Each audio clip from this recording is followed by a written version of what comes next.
go live in the next 4 minutes. Yes. You want to say something? They just need to comment it and I'm ready to start. Okay.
Okay, so we will be going live in just 2 minutes. So I want to invite our guests, those who are standing, please take your seats.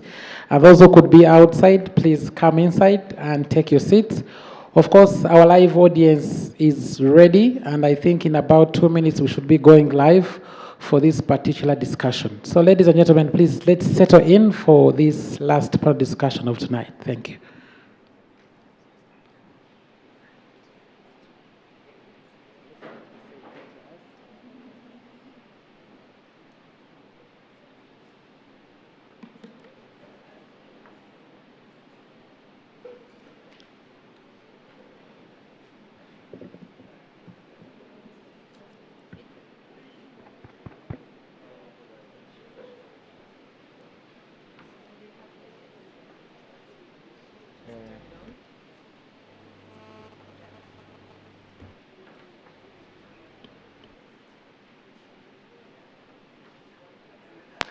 Then you can speak.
It will be okay to remove the mask when you're speaking, of course, if you choose to do so.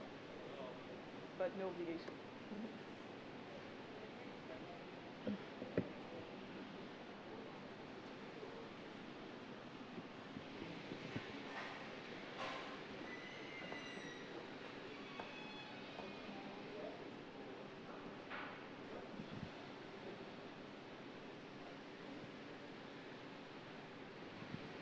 All right, just to re-emphasize, those who are outside and those who are within, please come and take up your seats. We have exactly 1 minute to start our last session. So all systems are set to start at exactly 4 for our last session of the day. So colleagues, let's take our seats and do this one more last panel discussion. Thank you. Thank you. Good afternoon and welcome to this panel on youth innovation and entrepreneurship as a lever to transform food systems. Welcome to our audience at Design Hub Kampala here, but also online. We are very happy to be here, hosted by Startup Uganda, and I'm so happy to be joined by our distinguished panelists for today. My name is Charlene Cabot. I'm the manager for Response Innovation Lab, and I'll be your host for this panel on youth innovation and entrepreneurship as levers to transform food systems. And I will introduce briefly our panelists, but of course they will share more about themselves in a minute. So it's my great pleasure to have here today Jacob Eyeru, chairperson of the National Youth Council in Uganda. Thank you, Jacob. Agnes Kirabo, executive director of the Food Rights Alliance. James Onyinge, from the United Nations World Food Programme, working on agricultural market linkages. Thank you, James. And then we also have with us Paul Matovu, founder of Vertical Microgardening, and Nicholas Mirembe, host of the YouTube channel Eating the African Way. Thank you very much to our panelists.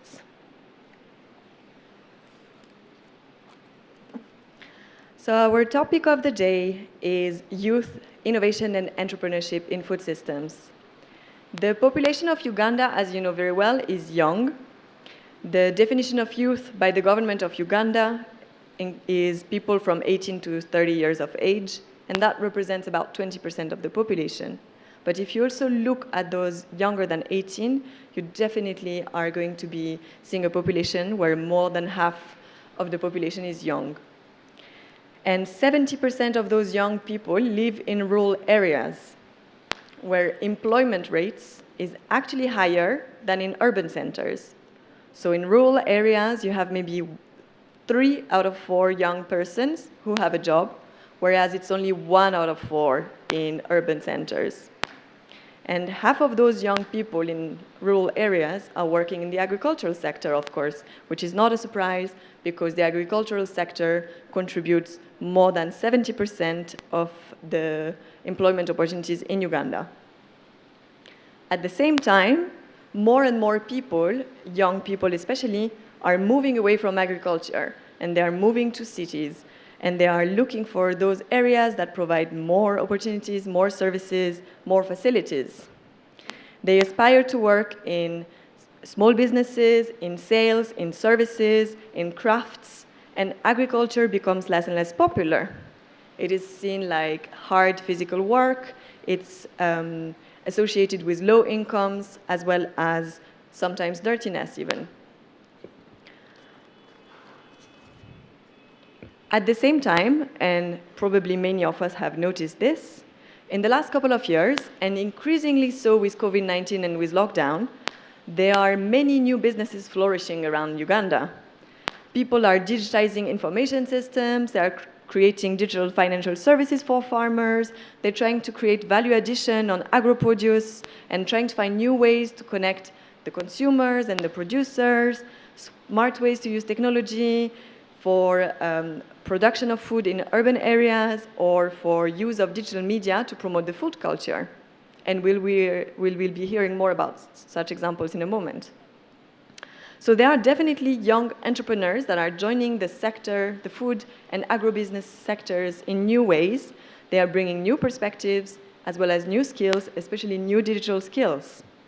And at Response Innovation Lab in particular, we do believe in this potential for innovation around food. And this is why we are now launching our Nutrition Innovation Challenge Fund, which will be focused on supporting nutrition solutions in Chaka and Rhino refugee settlements. And stay tuned for a bit more info on that soon. So that's enough from me. What do our panelists have to share? Do they believe that youth and innovation and entrepreneurship can be a lever to transform food systems? Or is the youth really deserting agriculture? Are we talking about a myth here, or is this a reality that the food sector is not attractive anymore?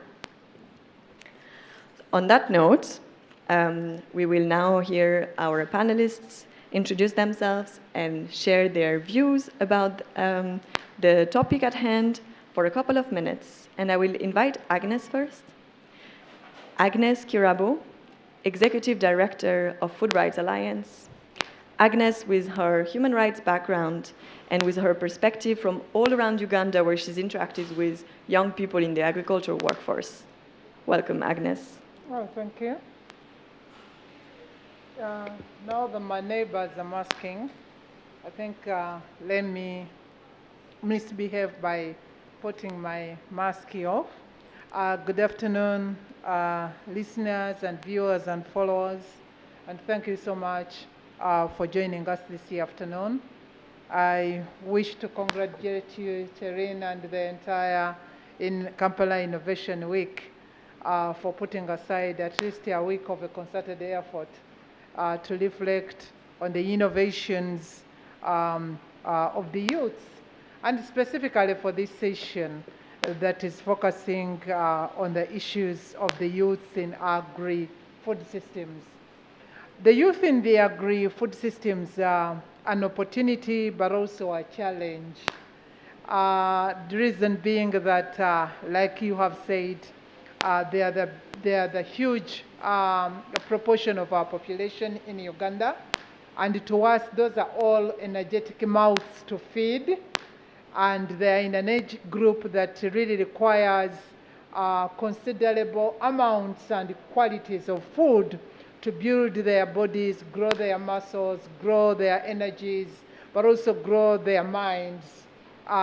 In that, they push a very huge burden to the food system, especially if they are not contributing to the production or even contributing to the food system by paying for the food that they are eating.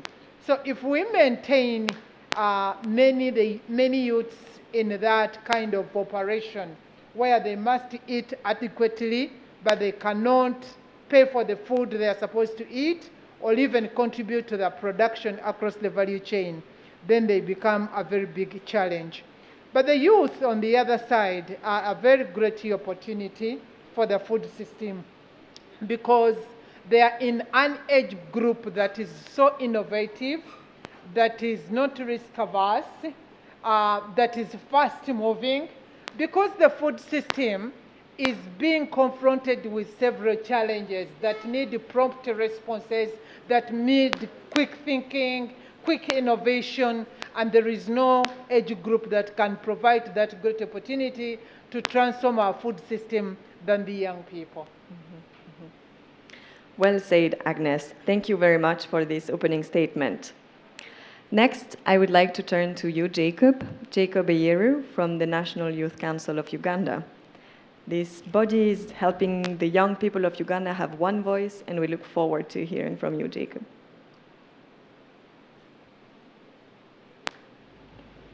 Thank you, Charlene. And I'd like to thank all my fellow panelists for joining the conversation.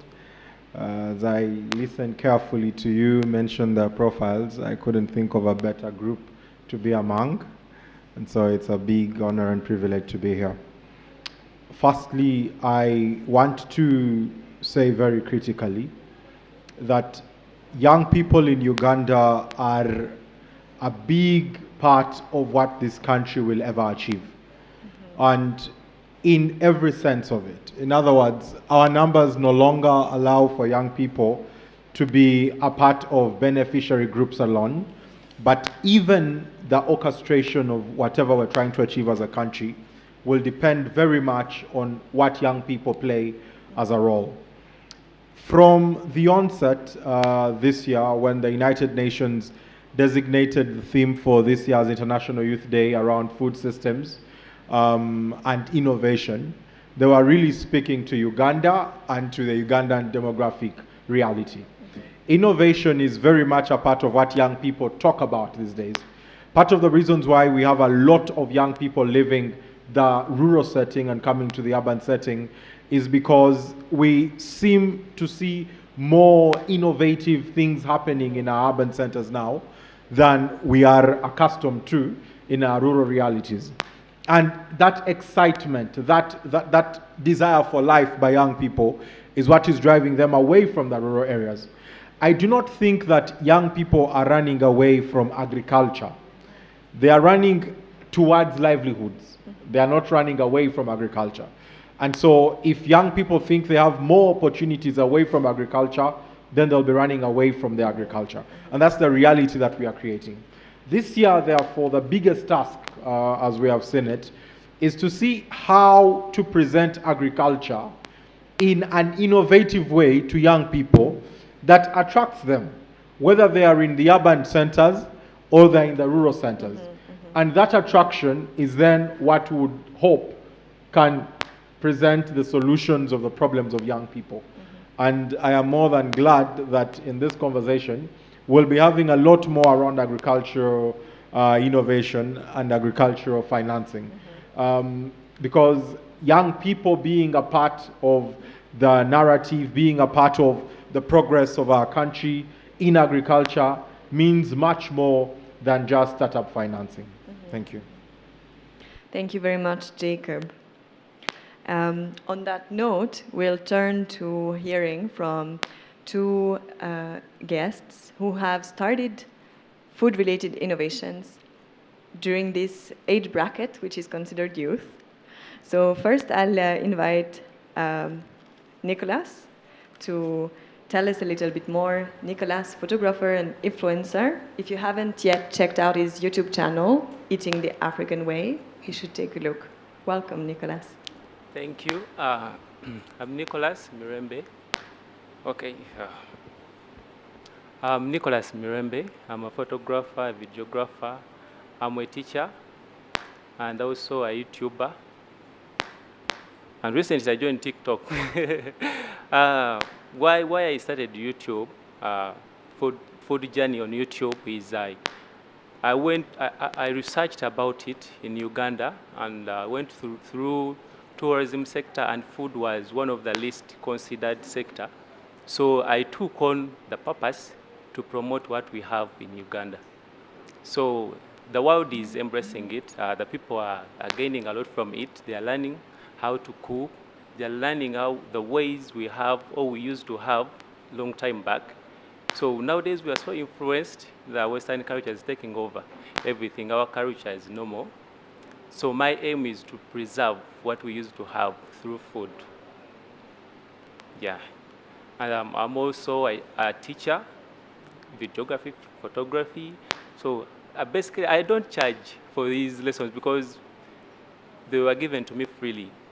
So I don't see a reason why I have to charge those who want to learn. And it's a lot more. Thank you, Nicolas. Yeah, you're welcome. Great to have you here. Paul, welcome. Paul Matovu, founder of Vertical Micro Gardening. You started this business while you were at university, about 7 years ago, and by now it's sold over 1,000 farms in a box. Please tell us more. Thank you, Shalene. As introduced, my name is Paul Matovu. And first of all, I want to thank Response Innovation Lab for choosing such a very good topic for discussion. Other speakers have talked about youth in urban farming already, rather youth in farming, and whether youth are running away from farming. I'm a young person, as you can see. I started when I was... Very, very close, please. Can you hear me now? Yeah. Okay. Yeah. So I was saying I am a young person. I started when I was 25 years of age. So there is no way someone can say that young people are running away from farming. From the preamble, you stated that over 70% of young people are engaged in farming. And there is also another fact that more people are coming to urban areas. Actually, reports by the UN indicate that by 2030, over 60% of the population will be living in urban areas. So particularly my company is called Vertical and Micro Gardening, also known as VMG. We manufacture urban farming vessels to enable people in urban areas to utilize the small spaces that they have. Particularly the vertical farm converts 1 square meter of soil into 36 square feet. So you can plant up to 200 crops in just 1 square meter. But just going back to the topic, I think it's a good one, and I would like to share my opinion about young people in urban farming and where the potential is and what possibilities are there. Thank you. Excellent. Thank you very much, Paul. So I'm turning to you, James, please. James Onyenge, who's accepted to give us some keynote remarks for the topic of the day on youth innovation and entrepreneurship as levers for transformation of food systems. James is from the United Nations World Food Programme, working on agricultural market linkages. For those of you who do not know, the World Food Programme is the largest humanitarian agency working on food security in this country. You're welcome, James. Do you want to do it from here?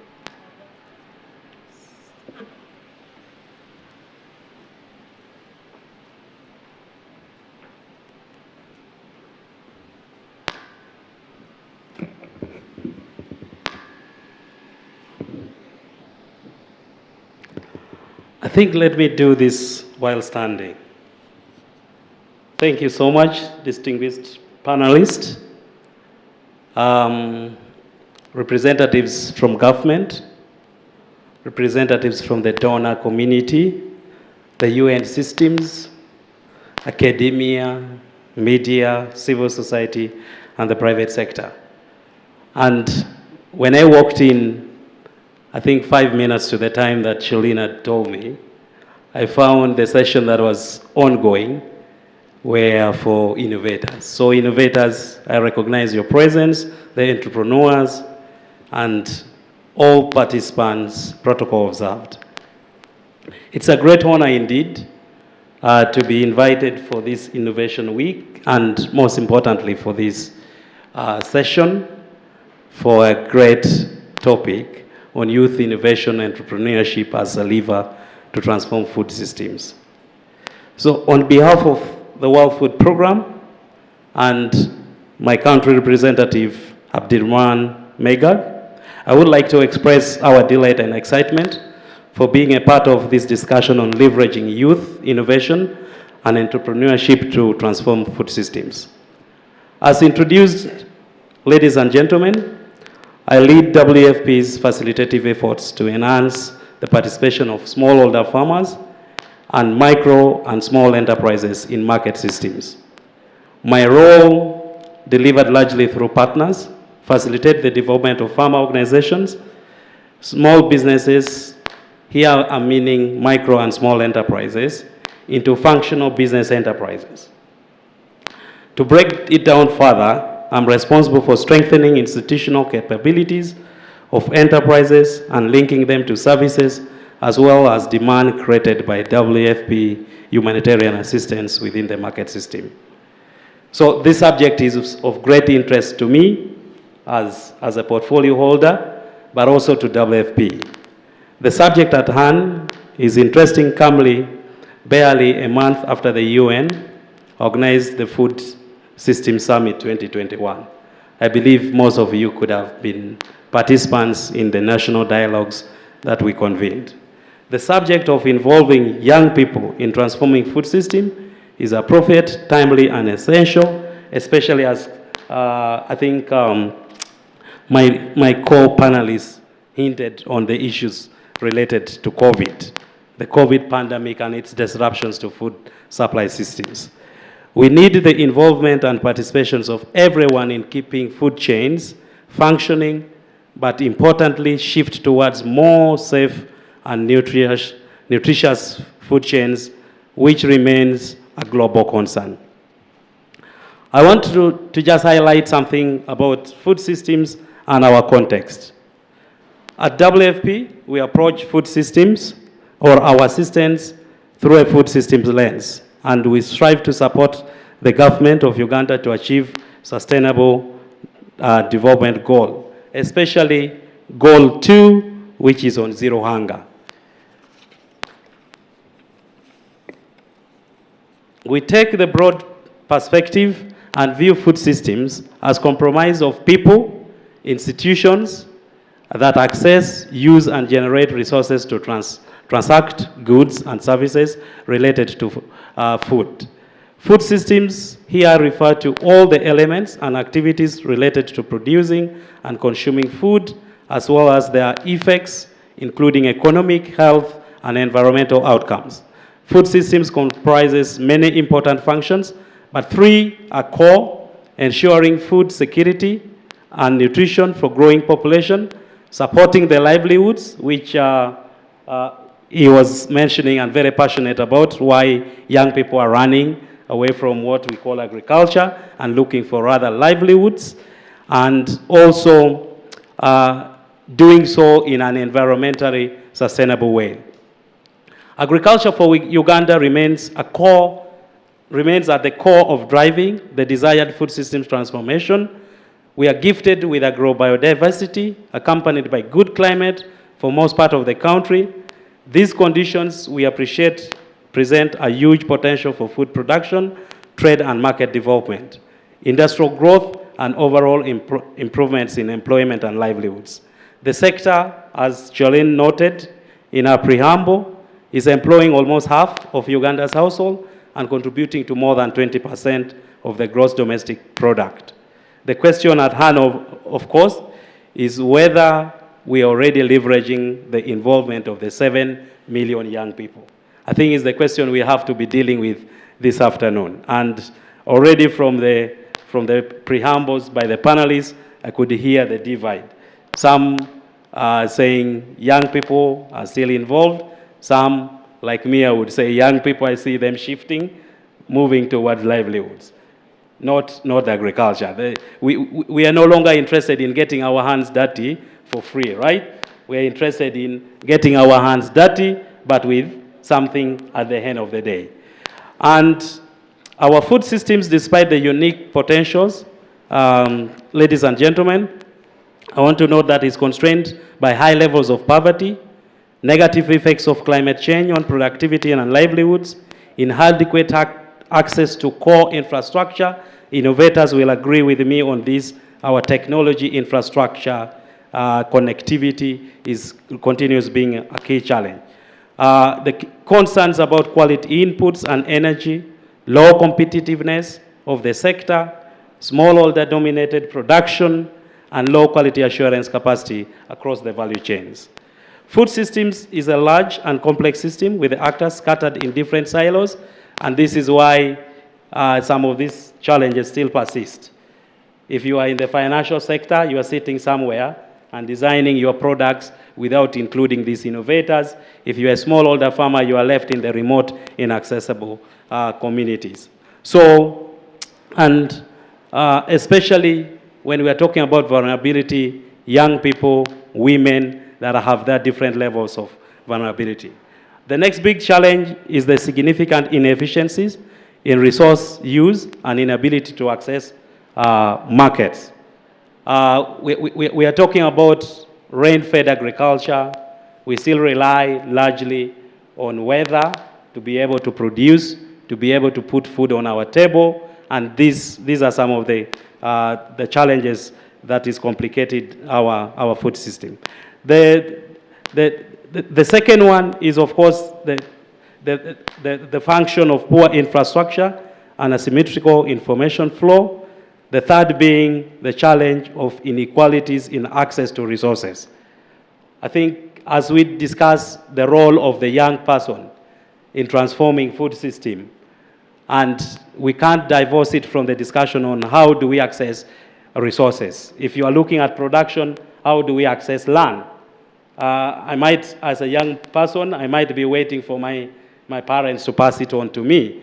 I do not have anything to access land. If you're a woman, if you're a young person and you're a woman, this is further complicated by our cultures that up to date, some cultures will not appreciate that a girl child can inherit land, but rather can use, and those complicates. So I want to now specifically address the question of food systems, young people, and innovation.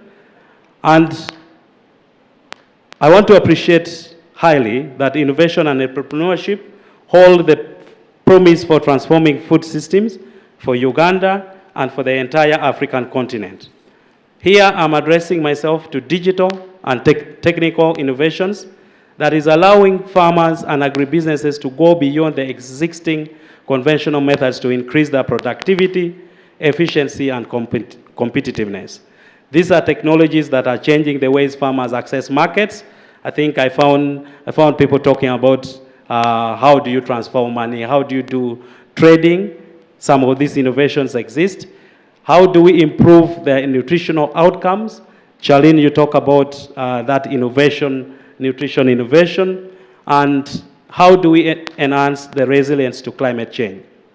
There is a whole range of these solutions, including mobile applications, solar applications, portable agricultural devices to biofide foods. The distinction that I want to make with all these other innovations, of course, that such innovations should strive to empower food system actors in accelerating agri-food outcomes and bringing efficiency in the food system. The question that I will want to leave you with, and which I'll not answer by my own, is whether we are already leveraging our population dividend, technology, and entrepreneurship to transform Uganda's food system. There is, of course, growing evidence of the transformation which has been witnessed from presentations and from exhibitions, some of which you've already gone through, but some coming in the coming week. We now boast of innovations helping to reduce cost of linking various actors. I saw a Kelo Bank, I saw so many of these innovations talking about how now on a single platform they can bring all these actors together. And we also talk about data and information that are increasingly becoming available, allowing actors to, with precision, make resource and management decisions. Lastly, I want to highlight innovations that are leveling up the playing field, allowing vulnerable, smallholder, marginalized communities to be more competitive. Talk about the digital solutions which are connecting the poor and even the literate. Before I needed to know Luganda to come and trade in Kampala, right? But now with some of the hubs that you have here, we are seeing transformation. Somebody sits at the comfort of their rural village for as long as they can access connectivity and internet or whatever code it is, and they are able to transact without thinking about this. I, however, would like to deal with the constraints why we will not reap those dividends at the rate it should. There are some transformation happening, this we appreciate, but to what scale and to what extent and whether it is inclusive is the question we should deal with here. And these challenges, I want to highlight the issue of finance, which I think we need to discuss, low technology adoption, looking at our societies and their literacy levels, the lack of appropriate business support for new entrepreneurs. Some of these young people are coming up with the innovations, but they lack the guidance. So, ladies and gentlemen, there are several promising innovations, but these have remained mere ideas, not scaled because of lack of appropriate growth capital to help them build operations to reach meaningful scale. High interest rates in astronomical ranges of double digits are prohibitive. I think the last time I checked, SACCOs were offering 10% per month. If you calculate that, I don't know whether it's 120 interest rate per year. Commercial banks in the range of 12, is it 12 to 24? And the 12% are actually government incentives. The agriculture credit, all these other sources of credits from government, but which, if you approach banks, it is even very complex to access. They would rather sell you the other expensive credit. The second obstacle, which I want to highlight, ladies and gentlemen, is the absence of appropriate business support. Role models of successful innovations to support new innovators. And I want to appreciate the likes of Save the Children that are coming up with some of these, UNCDF that are bringing this convening and putting us all together. I think you can be able to learn. But what about that rural youth in Moroto, in Karenga, or in Yumbe? Are they part of this discussion? And whom are they learning from? And at the heart of innovation, I want to appreciate is the question of uptake and adoption. Standing on our way as a country are three big issues. low technology infrastructure. In my village, just 9 kilometers from Lira town or Lira city, I still have, if I want to use my mobile banking hub, I still need to go to a specific spot, which is highly either Hunthill or near some big tree. These are issues that are standing on our way, that infrastructure, but also high levels of poverty among the core actors. By core actors, for me, I'm looking at, if we are still agriculture-based, I'm looking at these smallholder farmers, 60% plus involved in agriculture, that needs to uptake some of these technologies you are showing here. These technologies and innovations we are talking about is not for us here. It's largely for those smallholder farmers. If you are talking of these market linkage applications, you are talking of digital payment. This population needs to understand, need to appreciate, need to have the economic power to demand for these services. But where are they? We are talking of very high level of poverty. And lastly, I want to highlight the high literacy levels, which is standing on your way. I think I want to make reference to recently when we were talking about the Bitcoin, the cryptocurrency. If government can confess of the literacy, then what about the smallholder farmers? What about you and I that are not very literate about this? So I want to submit to you that these are standing in the way of the uptake of this technology and limiting the scaling up of some of these.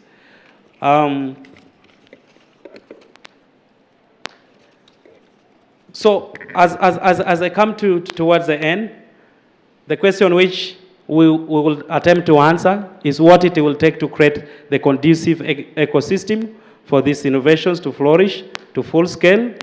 And here I want to highlight what the UN system, WFP, can offer. I think as a UN system organization, we work closely with the government of Uganda to support, to strengthen capacity, especially around aspects to do with the policy, strategy, and program implementation, as well as coordinating with the government and development partners and the private sector. As you look around, you might note that 1 or 2 UN agencies is putting a hand in some of these. We also play a convening role in bringing together the different actors, that is government, innovators, entrepreneurs, and ecosystems actors.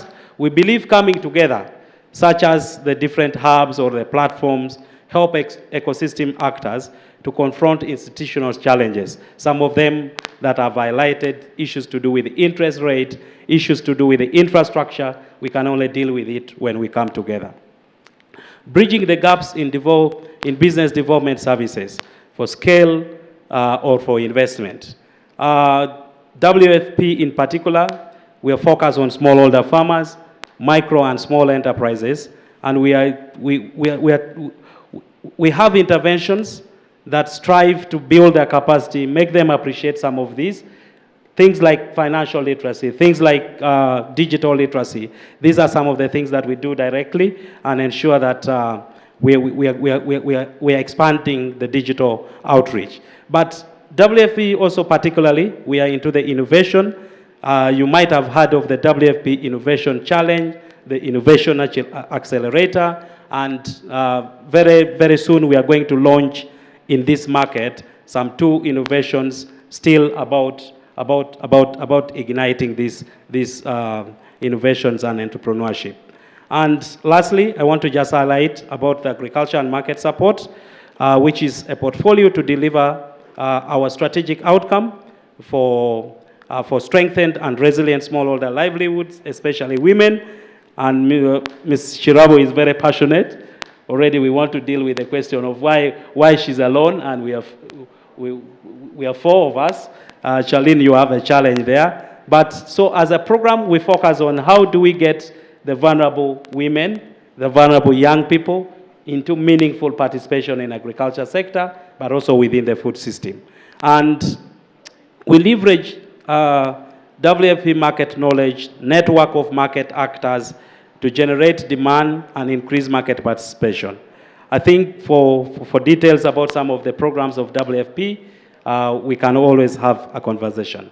And I can only but wish us very fruitful deliberations in this evening. Thank you so much.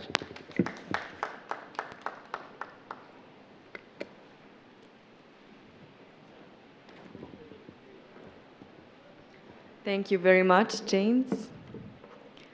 In case any of us were still thinking that youth has no role to play in agriculture or doesn't want to play a role in agriculture, I hope we've already started to bust the myth here. I also really love to hear about this call for action. All of us have a role to play in this ecosystem and in supporting success, trying to remove barriers on the way for young people to seize those opportunities, including my fellow Innovation Hub that are here represented at Kampala Innovation Week and part of Startup Uganda. We've just run an analysis of the ecosystem at Response Innovation Lab and indeed found that innovation hubs in Uganda have put little focus on nutrition-related and food sector-related opportunities so far, and we hope we can contribute to changing the dynamics here. So we are now going to move into this discussion a bit more fully, maybe get some reactions to some of what James has shared with us. And I would like to start asking Agnes if she wants to react to the statements from James, and maybe also tell us more. If this is not a myth that young people are not interested in agriculture, what are they waiting for? What barriers can we remove to help them? Thank you so much. Okay, thank you so much, and thank you so much, James. It's very difficult to dissect such a very huge problem. And personally, I have an issue. I have been around policy advocacy for food and agriculture for quite some time. Still in my youthful age bracket, please mark the words. But for some good time, close to a decade, I have been working around food and agriculture policy work to see how do we create an enabling environment. And this is what I have experienced, James, that there is a lot of talk about youth innovation, youth in transforming agriculture, and now we are talking about youth transforming the food system. There is a lot of talk, and there is a lot of mastering the book of lamentation. But what has become very difficult is moving on to the book of Exodus and be able to see what is being revealed ahead of us. And we make baby steps towards that. And unfortunately, we even do this in our policy document, in our programming document. We have mastered the art of including the word youth in all these documents and not necessarily including interventions that are going to harness their efforts and their capabilities. Why I personally, James, say, and you rightly put it, the young people are not running away from agriculture. It is the agriculture that is not moving at the pace that the young people would wish to participate and contribute.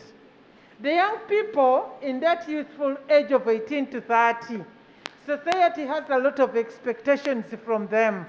If it is a man, he must marry, he must buy land, build a house, establish a family, and so on and so forth, including looking good and, you know, being funky like any other person of his or her age. But agriculture is not productive. So for me, the issue is not with the youth. The issue is with the food system. We need to transform the food system, and the food system presents opportunities that the youth can tap into. There is a study conducted by Aga Khan, and in that study, it indicates that 12% of the youth respondents indicated they wanted to be farmers. For me, that is good enough, because even Christ, as a Christian, was only able to harvest 12. So 12% is a good indicator that really there are those youths. But again, when you look at that study, the majority of the respondents, the young people, they offered to do businesses as opposed to pursuing careers. No, we are failing as country planners to plug into that passion, into that intrinsic motivation to move. I want to conclude this by saying, I have watched young people. They don't have a problem with getting dirty. Actually, if you look at the garbage trucks, they are not dominated by the old. They are young people, but what is smelling than a garbage truck? They are there. They are trenching. There is always trenching around the urban areas. And they are using a hand hoe. So if it is technology that is taking them from agriculture, they are using the same hand hoe to trench. Why is it that they choose to trench using a hand hoe, but they don't want to use the hand hoe to plow and make beans? I wish to conclude by saying, more often than not, we have gotten the problem wrong. And so the solutions are right, but we're wrong problem. Let us make agriculture, can you imagine? You started the statistics. It is engaging, not employing. Engaging more than 64% of the population, including the president. But it is only contributing less than 30% to GDP. So it tells you that the sector itself is not productive. And this is not only detriment to the young people, but also to the entire economy. So, Telin, the youths are not running away from agriculture. It is agriculture that is stagnant on a journey of transformation. Thank you so much, Agnes. I see, Jacob, you would like to add on, please. Thank you, Charlene. I enjoy listening to Agnes because you get a lot of knowledge by being honest for a long time and observing things for a long time. I have not as privileged to have worked for 10 years, the age doesn't allow, but I have moved a bit around the country. I think that we need to get something right, and it's the question of what does agriculture give young people? Full stop. It really has nothing to do with whether agriculture is clean, whether it's dirty. It's what do I get when I engage in agriculture. It's how people get into economic lines. And I'd like to start from where Agnes has left it. When we pick up life's pressures as young people, the immediate response we have is to find means that deal with the life's pressures, that answer the pressures of life. And that's what you do when you wake up. You need to brush your teeth. So you look for a toothbrush and toothpaste. When you need to go out and it's raining, you need an umbrella. So you look for an umbrella. What young people need the moment they're done with school is a livelihood. Or even when they drop out of school, they're looking to how to survive. And not just how to survive. It's worse for a population that's growing on literacy. It is how to thrive and not just to survive. And as long as the industry, as long as the sector is not providing those alternatives and adjusting itself to the reality of that pressure by young people, you are not going to have young people moving into a place that does not look like it's meeting them at their point of necessity. And so the concern then is how do we transform agriculture into what it can do and what it can be for what we need as young people. It's very simple. Young people just simply need money from agriculture. And if anyone is sitting to talk about young people and agriculture, the question should be, how do I get money sustainably from what you're talking about as a young person? I don't own land. Don't talk about a 4-acre model. Don't talk about 1,000 acres. I don't own land. If you insist that that is the model we have to use, then you need to show me how I can get that land without having the money that is ridiculous for that land. You can't tell a young person, this piece of land will cost you very little to rent, but you're talking about 10 million in a quarter. The person earns nothing, okay? The other thing is to have appropriate interventions. One of the interventions that the Ministry of Agriculture did in the previous leadership of the Youth Council was to say, let's support the youth by providing agriculture inputs, agricultural inputs, and they provided tractors per district. And that was supposed to help in what we called mechanization. The tractors went to the districts, hiring a tractor to come and plow. First of all, you have a very small garden. The tractor cannot do that small garden there was no cost-benefit analysis that was done for young people. But then secondly, the cost of hiring the tractor was impossible for the young people. So we gave out tractors, spent about 20 billion on the national budget, big money that had zero impact. Why? Because agriculture was, in that design, was not appropriate for the people. What I am talking about now, for what young people have, is to say, can we donate to youth groups in agriculture, but donate hand tractors, which they can use in their small gardens, but also they can now hire out and reproduce as they go around in employment as people that handle those small hand tractors. That kind of thinking is what we need for young people. There is no business young people want in the city if they have electricity in the village, if they have internet in the villages. In my village, far off in Soroti, I have 4G internet when I'm in my grandfather's compound. And so you cannot tell me that I'm coming here because I'm trying to access better internet. Why I am here is because I don't see the money I will make here available there. And that's the full story of it all. Thank you. Thank you.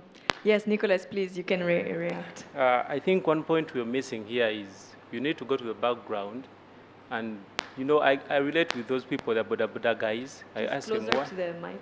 Yeah. I relate with the Boda Boda guys. I ask them, why did you leave your village to come to town? And the stories they are giving you is, we used to practice subsistence farming because that's what most do. But we sold the land and we divided the money. So I couldn't go on with farming. The support was that the market is so cheap. The market is so cheap. You can't produce what you're not going to sell. So we need to look at the market, international market. So before you do any research, I don't know how you do your research, Mr. Dennis, but you need to go to the basement. Those are local people you need to get information from. Yeah. Yes, user-centric design. We cannot stop promoting it enough. Thanks, Nicolas. I'd like to turn to Paul because we've heard about some of those constraints. There is a lot to achieve and a lot to change to lift some of the barriers. Nonetheless, we see successes, and it's great to hear those inspiring stories, you know, people who nonetheless managed to make a business in that space and, you know, trying something different types of agriculture. So please, Paul, tell us more about your company, Vertical Microgardening, how the idea came about, how it was received, how it turned into a successful company. Thank you, Charlene. It's been a very good discussion here. Sorry if you may allow me. I just noted a few things which were very interesting to me. So I think, and this is what informed our company, which I'm going to tell you about. Everyone has been talking about appropriate technology, but also attractiveness of agriculture to the young people. And the other thing has been related to that is value. Does agriculture create value for the young people? And I was really, you know, I don't know if I was smiling or laughing when Jacob was talking about the story of the tractors. The question in my head was, what is there to mechanize? Because land is shrinking very fast. As you know, our population is growing very fast, and the land is not going to increase. The space we have is going to stay the same. So just to, again, pick up from here, this is why we started this company called Vertical Microgardening. I'm privileged to have partly grown up in the village, participated in farming, very passionate about it, but also lived in the city. And there are many people like me who have moved from the city to the village or from the village to the city. So the struggle of a young person like myself who wants to engage themselves in farming, in the first place, there are many barriers, but to begin with is where do I do the farming? So this is the question that I had in my head. And we started by promoting the sack gardens. Many people know the sack gardens here. And, you know, the initial focus was to help stay-home mothers, low-income families. And then we discovered that, you know, we are talking about value, you know, is there value, does it make money? You are talking about money. So there is very, very little you can get out of a sack. That's what we noticed. And so it came to my mind to design a product that can resemble a sack, but grow a lot more crops. And that product that I developed is called the vertical farm. Like I mentioned already, sits on 1 square meter, but can accommodate 200 or even more crops. It's very scalable, so you can make it bigger or smaller. And the purpose, you know, the purpose behind this was to help people in urban areas, people like myself, who rent apartments or the mizigos, as people call them, to use the small space we have. And we did a pilot study. A farmer can earn up to 1.2 million, you know, in a year by growing crops on this particular unit. So you asked a very good question. You know, it's about our journey. How have we managed to get to where we are? It's not been easy, and people have been talking about barriers. I may want to contribute to some of those barriers, to mention a few. So one is, in this agri-tech space, research and development costs are up in the sky. It's not easy, especially when you're in hardware development. I appreciate that there are very many young people innovating in farming, but there are few that are innovating in the hardware aspect. You know, we have the software, but where are we going to grow the crops? So that's where my company is focusing. How do we design vessels? How do we design products that can enable people to grow crops? And these products can be integrated with the software that other people are developing. But, you know, like I mentioned, research and development costs are very high. Someone talked about adoption rate. And, you know, we have very many other models in the pipeline, but some of these seem to be so sophisticated. And what we are thinking about now mostly is what is appropriate at this stage, what is appropriate for the people that we are targeting. So we have managed to get to where we are because we listen to the people. We listen to the farmers.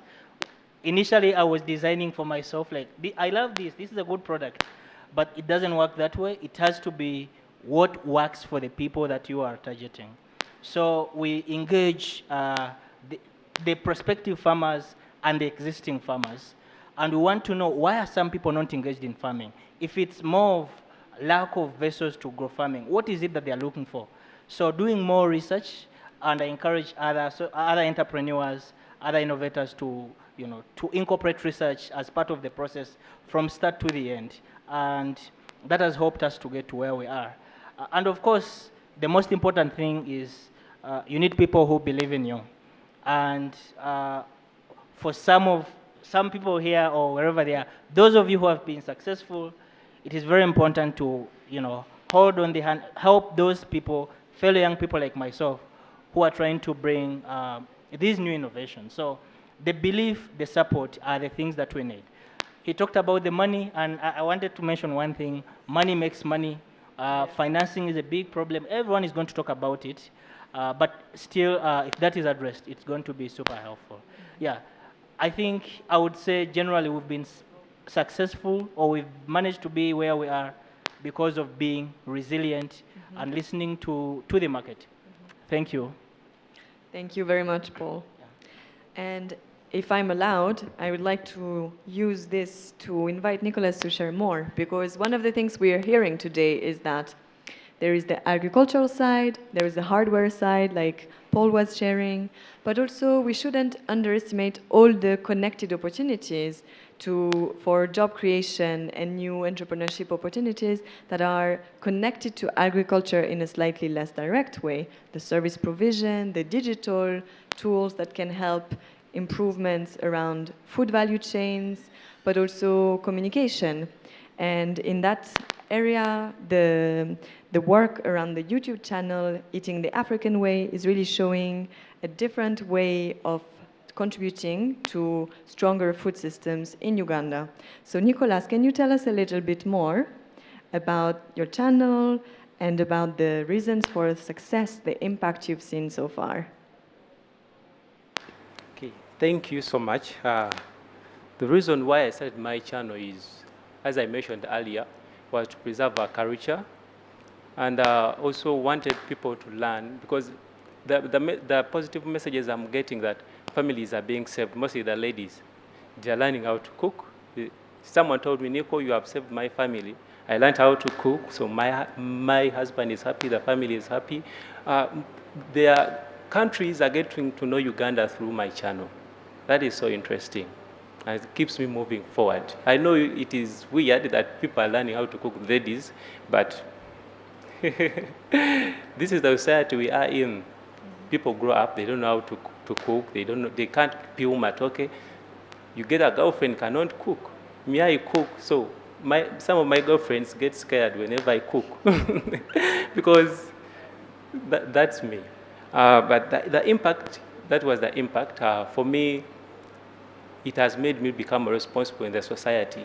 People now see who Nicolas is, but this is through food. And the tourism sector is also, the food sector is gaining a lot from this, because people are telling me want to come to Uganda to get the life we see in the videos. It's not only eating food, it's about the lifestyle we have, but I show that through food. Yeah. And you were telling me earlier, when you started out, some people didn't believe this was a good idea, but now the channel is already generating money, so please tell us also.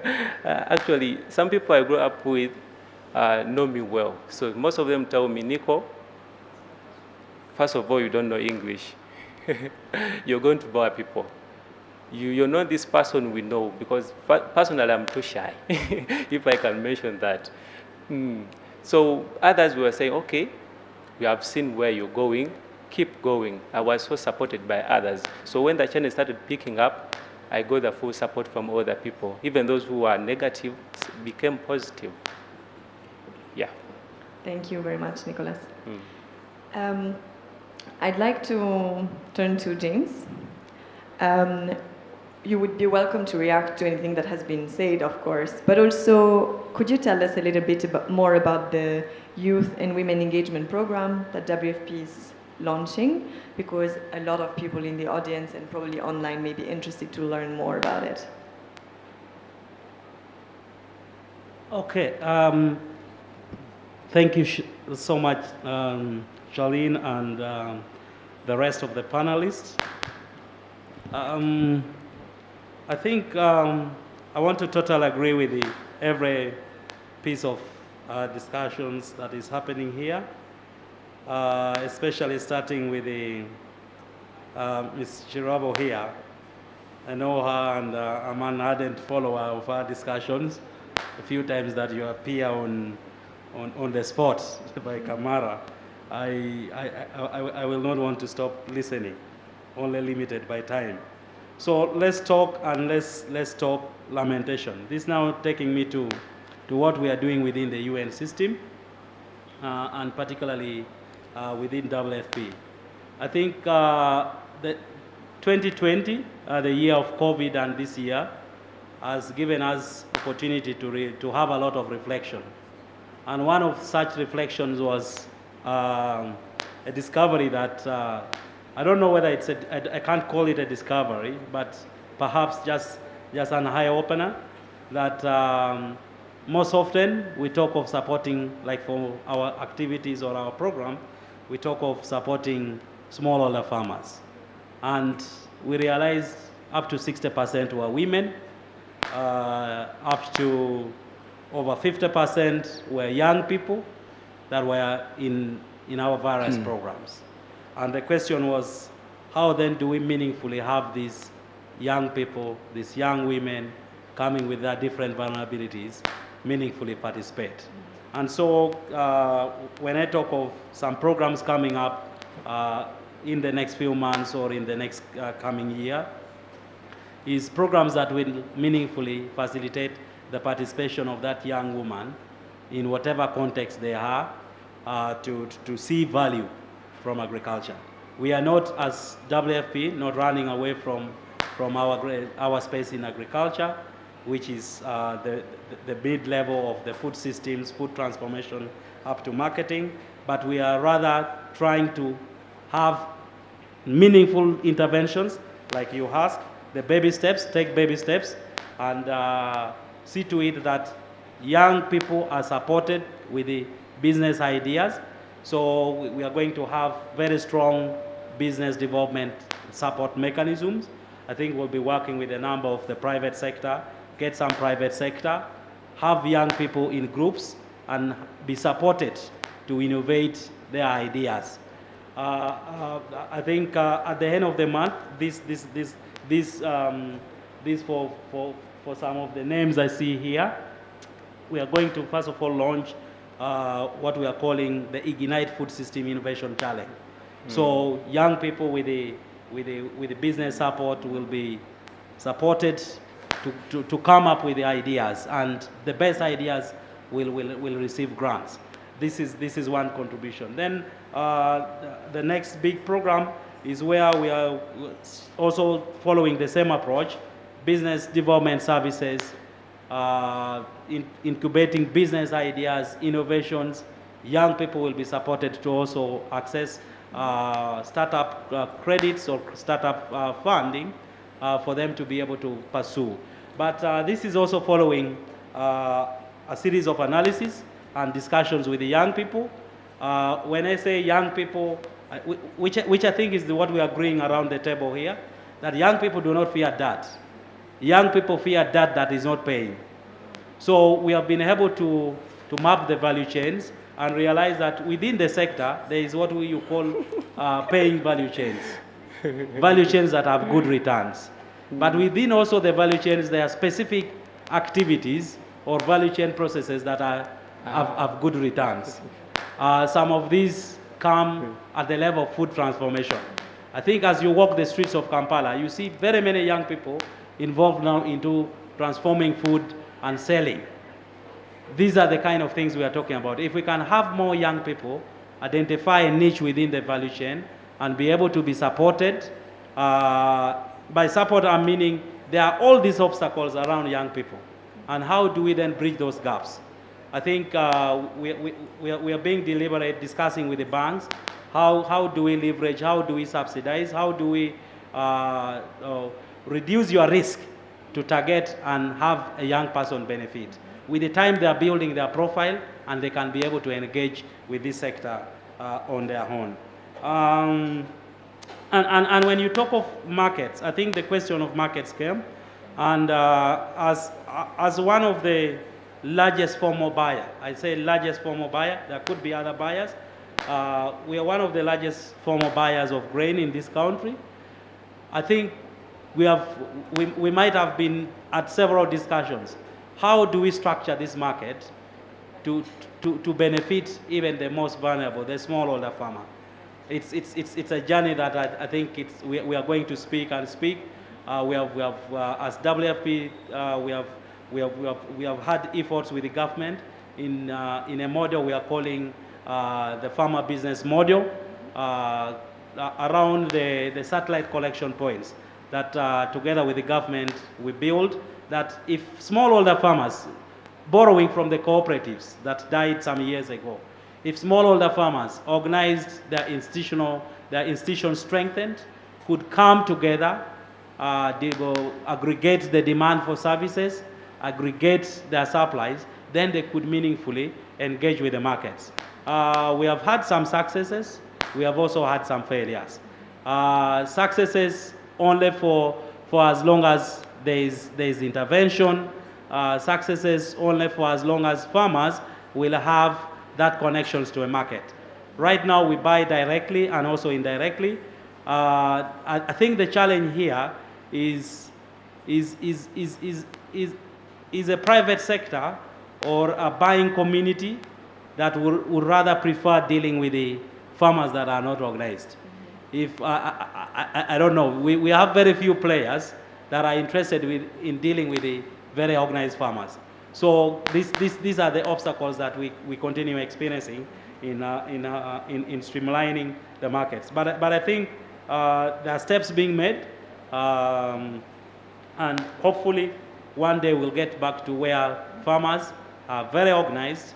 Like now we see cases beginning to emerge, some very good cooperatives. If we can have that critical mass, then that's how farmers are going to be meaningfully engaged in this market system.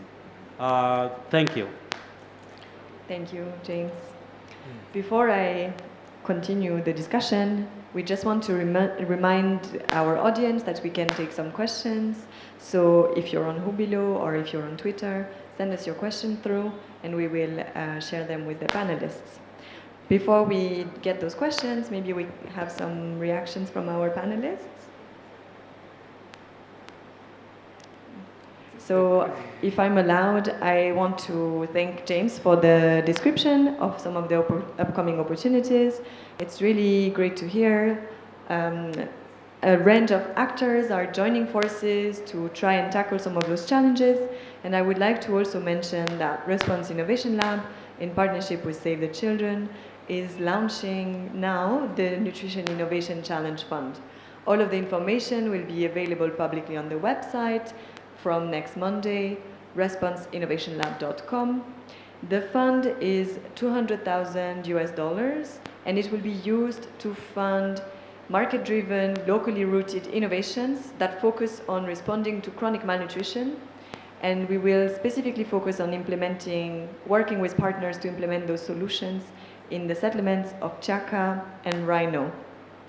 We are looking specifically at solutions that can transform lives from young children in those refugee hosting communities. So if you're an innovator in the nutrition sector, please keep your eyes open. This is one of the opportunities that is coming up for you to receive support, to develop your idea and test how it can benefit those vulnerable communities. Thank you. Turning back to our panelists, we would like to maybe hear some more remarks, maybe hearing a little bit what the thoughts are in terms of what concrete actions could we think of to open these opportunities further and also to make sure that these growth opportunities is inclusive and that they're not targeted only to an urban, educated elite that comes from money.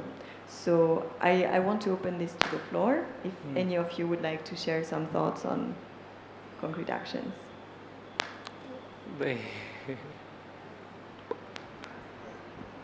Thank you. Agnes is just whispering to me that it's been always her starting. I'm happy to lead this time so she can continue. But I'll start from Paul, because this morning before I came here, I visited the KCCA demonstration farm for urban farming in Chanja. And while there, I was just doing a cost analysis there of what it takes for young people in the urban centers to learn from agriculture. Because there are two things that are important. One, the challenges of agricultural output in terms of profitability are going to depend a lot on market factors. And some of the drivers of market factors are the people that actually can influence market dynamics. The people that consume a lot, and the people that do a lot of linkages, okay, between production units and then market areas. I think one of the challenges I have, and what I think we can work around, is the presentation of agriculture.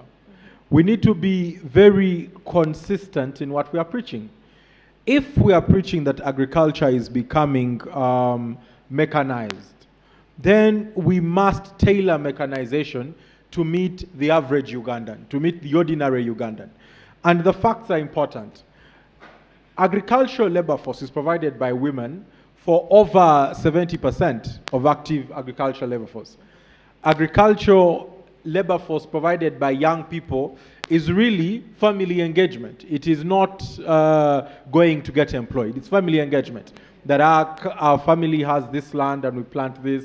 In Western Uganda, everyone who has a banana plantation is a family's banana plantation. And everyone needs to go and work in the plantation. So it's not paid labor. It is engagement in family, undertaking.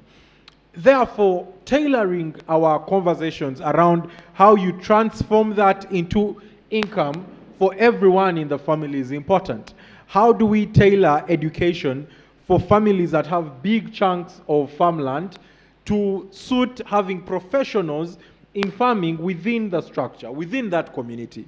That is where the organization is going. And I think that's where Mr. Onyinge is coming from. If you don't have a good number of organized units, then you can't determine market dynamics. It's going to be, and that's basically what we have now, an informal economy of agriculture. We have a growing output of coffee bags. I think our targets are being hit every now and then as a country with coffee bags. But we don't have rich coffee farmers. You have people that never determine the prices. Why? Because the person that's buying the produce of the farmers is moving between households, determining prices based on whom I'm talking to now for his 2 bags, for his 3 bags.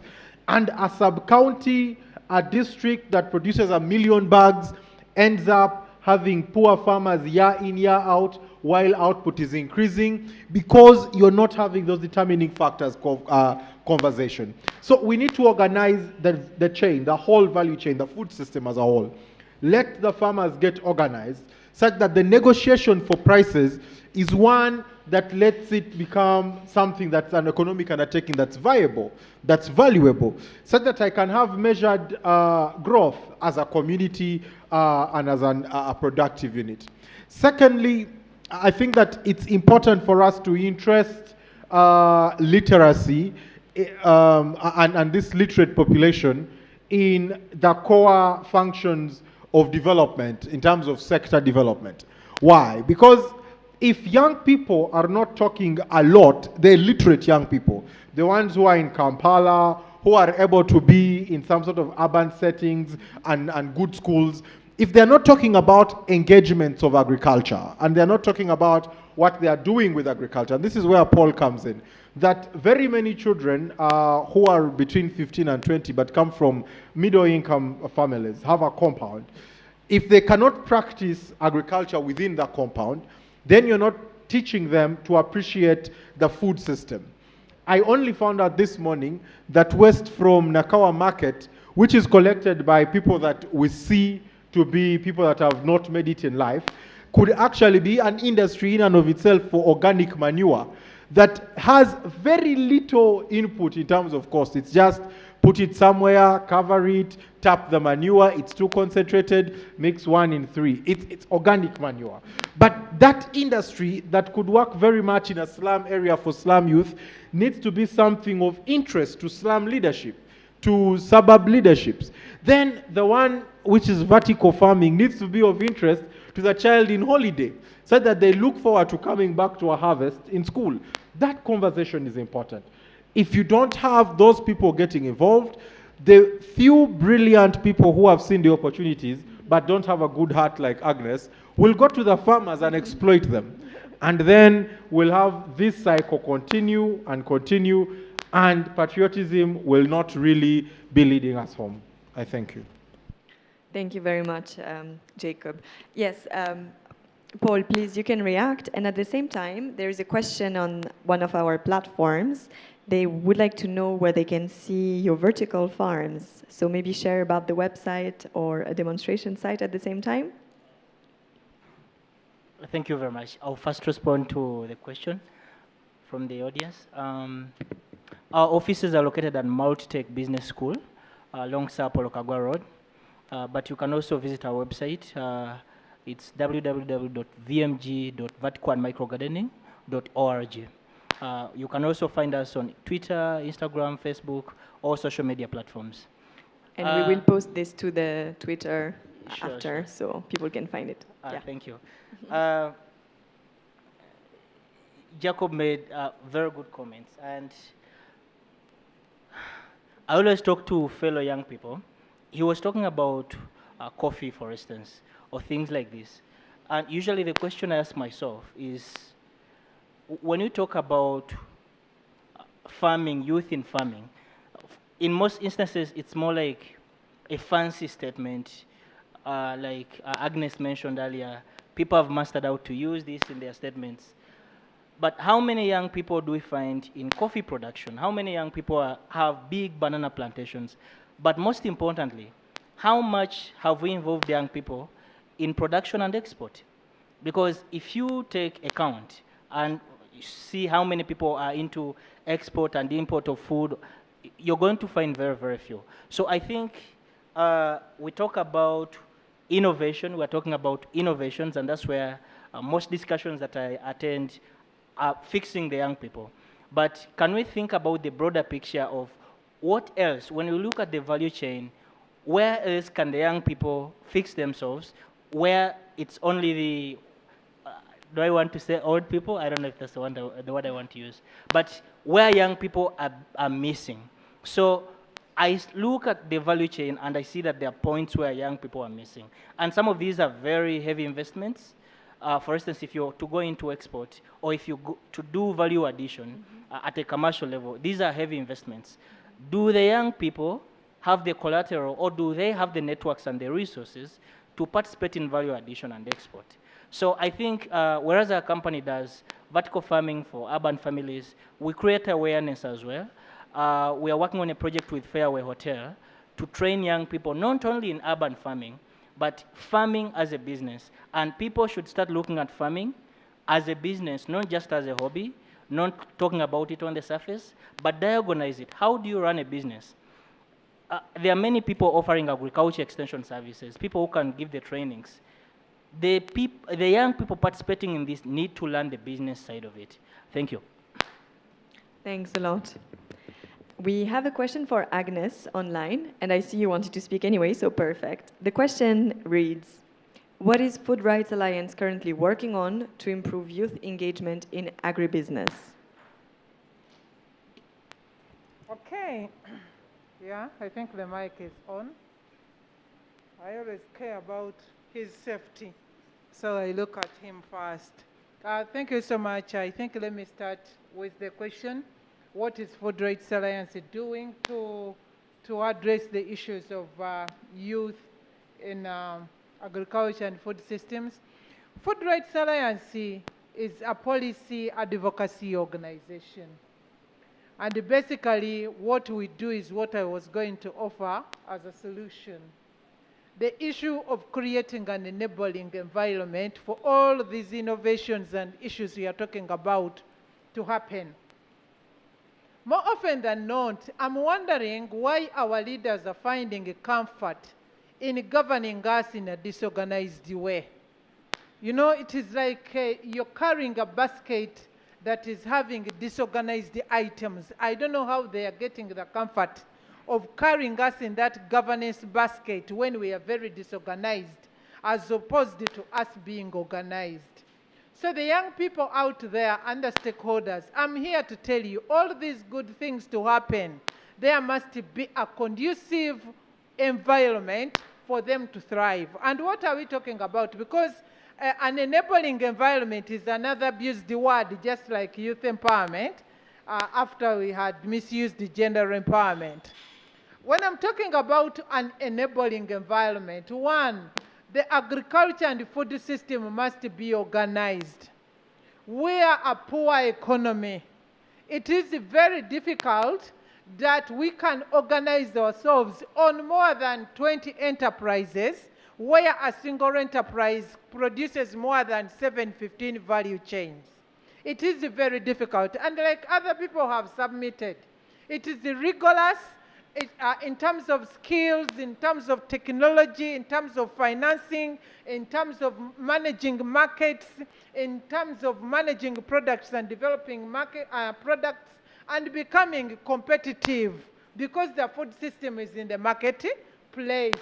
Therefore, when we look at how government plans for this country, it should be of great importance that it should be us to advocate that poor government, because they are anyway poor like us, poor government, can we concentrate on one or two enterprises and we develop the value chains therein? You attract appropriate technology.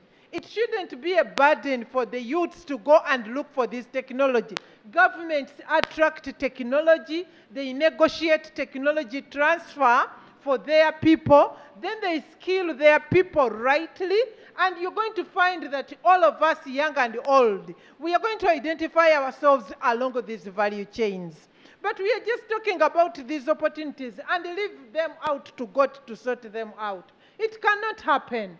In your areas, we are now government, we see it chanting and championing the parish development model. Let us ask ourselves, which value chains and how are they going to be developed from the parish, bringing in research and development? He said research and development is very expensive. We don't expect a young woman, not even an old woman like me, I declare now that I'm old, to invest in research and development. So realign our resources. This is the enabling environment that I'm talking about. And when we have organized ourselves along specific value chains and we build the competitiveness, then our government negotiates markets outside, streamlines, gives quotas to the youth entrepreneurs to say to supply UPDF, 15% of the supplies must come from the youth entrepreneurs. These are the practical things that I'm talking about. And when government does that by law and policy, that is the enabling environment that I'm talking about. And minus it, we are throwing our young people into a bubbling pool of hot bubbles, and we are waiting for them to sail. And when they fail to sail, they are shunning when we have failed them instead. Thank you very much, Agnes, for this reaction. I think we're coming to closing. But Nicolas, I see you would like to speak. And also, there was a question that you could take, which would be some final word of advice to, we have a lot of young innovators listening to us, some aspiring entrepreneurs. So please share your last thoughts and maybe conclude with a word of advice for others who want to get going in the innovation space for this topic. Okay, I would like to start with this. A jobs without for urban educated elite. I'll put this in my age bracket, where I'll give an example that there are those who are grown up in a rich family and those who are in the village. So those youths have money and they don't have everything. They have money, they don't have land. So in the village, they have land, they have energy, they have labor. Look at Good African Coffee, what he used to do. Reach out to those people, educate them, give them coffee seeds, they grow, and then you're going to enjoy the profit. So you're not even going to buy expensive from them because you gave them the start. The land is theirs, so you're just investing in them. Yeah, I think if you can reach out to those people in the villages and educate them how they can use land as you investing into them. So that's what I can say about that. So my advice is, okay, as I was doing research, I landed on someone who's called Godfrey Chiberu. He added value on his products. He does avocado seed tea. So I think this is what we are missing. We need to add value to the products. I think that will also attract the international market. Yeah. So there's nothing new you are going to start. Everything was done, but we need to look for ways how we are going to do good products, the services, how we need to improve them. So my advice is do whatever comes in your mind, just let it light. We talk a lot and we don't practice. We lack practicals. Me as a youth, I would want to see something which is taking place. However much you're talking to me, that is when it is not going to help me. Let me give you this. You go to Karamoja, you're teaching those people how we should start up farming, and then they don't know, they don't have idea about irrigation. So before you do that, take 1 year, put a farm in Karamoja, start up irrigation, let these people watch you as this is taking place. So by the time, with time, they're going to get interest. They're going to come to you, even you, before going to them. I hope you're getting the picture. Yes. Thank you, Nicolas. You're welcome. And I think we made all around the table here, we made really some points about the importance of sharing information, making those innovations available, the resources available, being an open ecosystem where we can connect to each other, learn from each other. And this is why I'm really humbled that I was able to host the panelists today and hear and learn from each of them.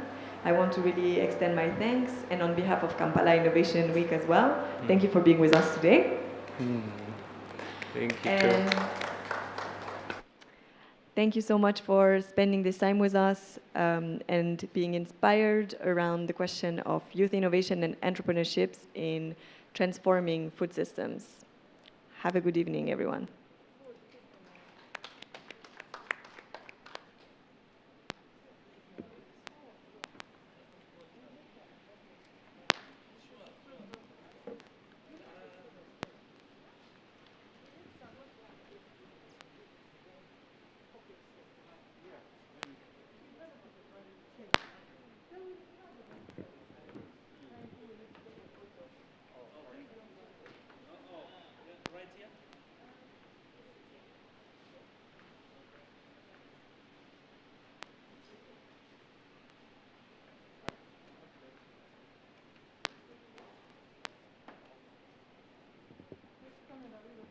Yeah, we're just waiting. Thank you very, very much for that incredible session, Charlene and the team.